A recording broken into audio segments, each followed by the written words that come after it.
मिलिंद देवरा यांच्याकडून काँग्रेस सदस्यत्वाचा राजीनामा ट्विट करत राजीनामा दिल्याची माहिती। मिलिंद देवरा आज दुपारी 2 वाजता शिंदे गटात प्रवेश करणार। मिलिंद देवरा यांच्या राजीनाम्यानंतर राहुल गांधी सतर्क। राहुल गांधींची दिल्लीमध्ये महत्त्वाची बैठक सुरू असल्याची सूत्रांची माहिती। मणिपूरला जाण्यासाठी निघालेले राहुल गांधी विमानतळावरून घरी परतले। भाजप आणि त्यांचे फुटीर सहकारी 2 वेळा पराभूत झालेल्या उमेदवाराला सोबत घेत आहेत। भारत जोडो न्याय यात्रेच्या शुभारंभावरून दुसरीकडे लक्ष वळवण्याचा प्रयत्न। मिलिंद देवरा यांच्या शिंदे गटातील पक्ष प्रवेशावर नाना पटोले यांची टीका। दक्षिण मुंबईची जागा ठाकरे गट लढणार। सर्व खोक्याचं राजकारण सत्तेसाठी इकडे तिकडे जातात। संजय राऊतांचा मिलिंद देवरा यांच्यावर निशाणा।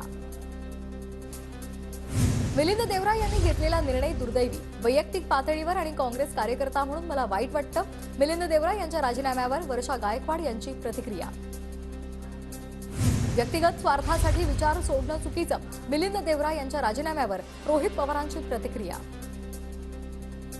अनेकांचा मुख्यमंत्री शिंदेंच्या उपस्थितीमध्ये पक्षप्रवेश सुरू। भाजपमध्येही मोठं इन्कमिंग होईल। मिलिंद देवरा यांच्या राजीनाम्यानंतर बावनकुळेंचा दावा। अमरावतीमधील महायुतीच्या आजच्या बैठकीला मुद्दाम जाणार नाही। सध्या आमची भूमिका तटस्थ। वाट पाहू नाहीतर गेम करू, बच्चू कडू यांचं विधान।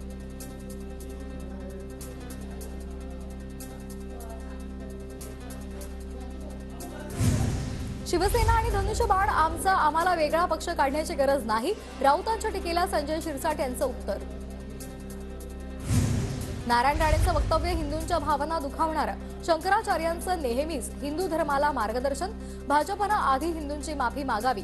मोदींनी राणेंना मंत्रिपदावरून हटवावं। संजय राऊतांचा नारायण राणेंवर निशाणा।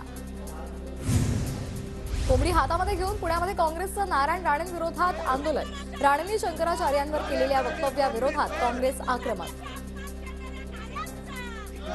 छत्रपती संभाजीनगरमधील क्रांती चौकात नारायण राणे यांच्या विरोधात काँग्रेसचं आंदोलन।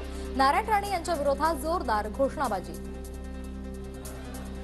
नार्वेकरांच्या निकालाविरोधात 16 जानेवारीला उद्धव ठाकरेंची पत्रकार परिषद।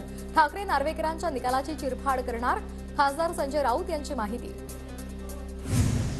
रत्नागिरी सिंधुदुर्ग लोकसभा मतदारसंघात शिंदे गट आणि भाजपमध्ये रस्सीखेच। रत्नागिरी सिंधुदुर्ग लोकसभा मतदारसंघावर भाजपचाही दावा कायम। तर शत्रूला पराभूत करण्यासाठी आम्ही एकत्र असल्याचं निलेश राणे यांचं वक्तव्य।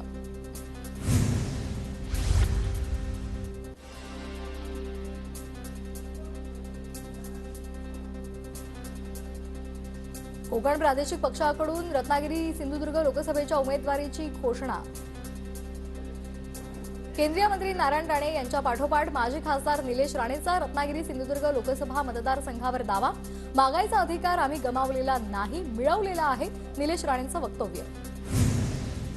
कोकण प्रादेशिक पक्षाकडून रत्नागिरी सिंधुदुर्ग लोकसभेच्या उमेदवाराची घोषणा। शकील सावंत यांना उमेदवारी जाहीर। मुस्लिम उमेदवार दिल्यामुळे लढत रंगतदार ठरणार। मी लोकसभेसंदर्भात काहीही निश्चित केलेलं नाही। नारायण राणे यांचं लोकसभा उमेदवारीवर भाष्य। कोणत्या मतदारसंघातून लढणार यावर उत्तर द्यायला राणेंची टाळाटाळ। आरएसएसची आज पुण्यामध्ये एक महत्त्वपूर्ण बैठक। बैठकीला भाजपचे प्रदेशाध्यक्ष चंद्रशेखर बावनकुळे उपस्थित। आगामी लोकसभा निवडणुकीच्या पार्श्वभूमीवर बैठकीमध्ये मंथन होणार। कुणाचीही जात काढणं आपली संस्कृती नाही। सामाजिक स्वास्थ्य बिघडणार नाही याची सर्वांनी काळजी घ्यायला हवी।